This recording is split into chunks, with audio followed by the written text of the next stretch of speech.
Meet Uncle Sam. He has a lot of bills to pay. Almost $4 trillion worth every year. Uncle Sam's income is a little over $2 trillion per year. To make up the difference, the deficit, he does what most Americans do. He borrows money.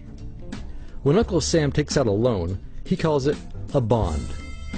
Bonds can be held by banks, investors, or even foreign governments.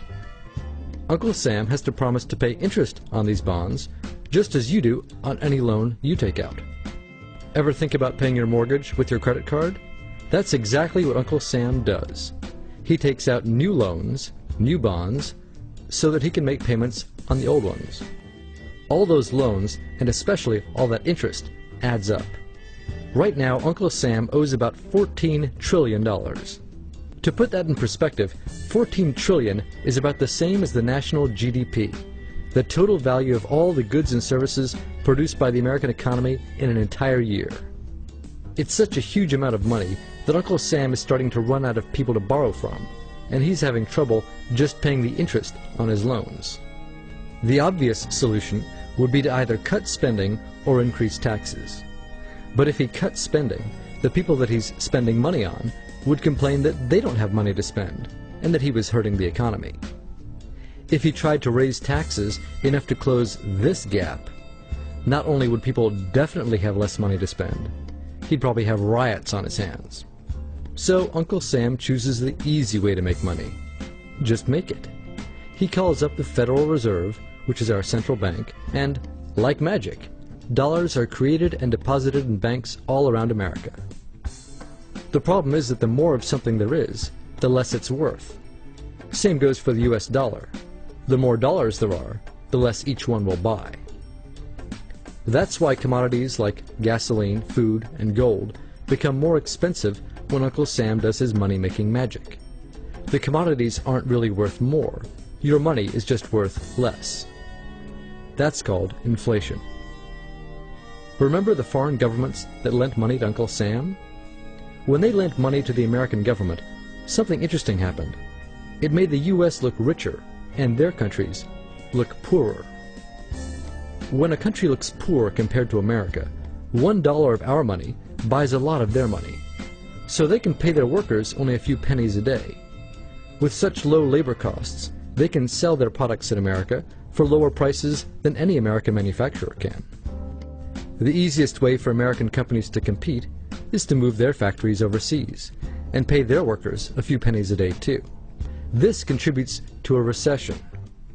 Americans lose their jobs, stop paying taxes, and start collecting government benefits like Medicaid and unemployment. This means that Uncle Sam has even less income and even more expenses. At the same time, the people who still have jobs are desperate to keep them, so they tend to do more work, but not to get paid anymore. When your dollars are worth less, and you're not earning more of them, that's called stagflation. And this is why Uncle Sam is in a catch-22. He can't raise taxes or cut spending without making the recession worse. And he can't have the Federal Reserve create more money without making inflation worse. For now, he can keep borrowing money, but since he can't even pay the interest on the loans he already has, it just makes his inevitable bankruptcy even worse. Whether it's in 2 months or 2 years, the day will come when Uncle Sam can no longer pay his bills.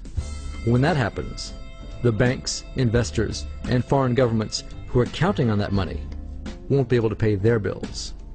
You see, just like Uncle Sam, governments, banks, and corporations don't actually have much money. Mostly, all they have is debt to each other. If one link in the debt chain stops paying, defaults, the whole thing falls apart. If investors can't pay their bills, corporations won't be able to pay their employees. If banks can't pay their bills, you won't be able to take out a loan, use a credit card, or even withdraw your savings.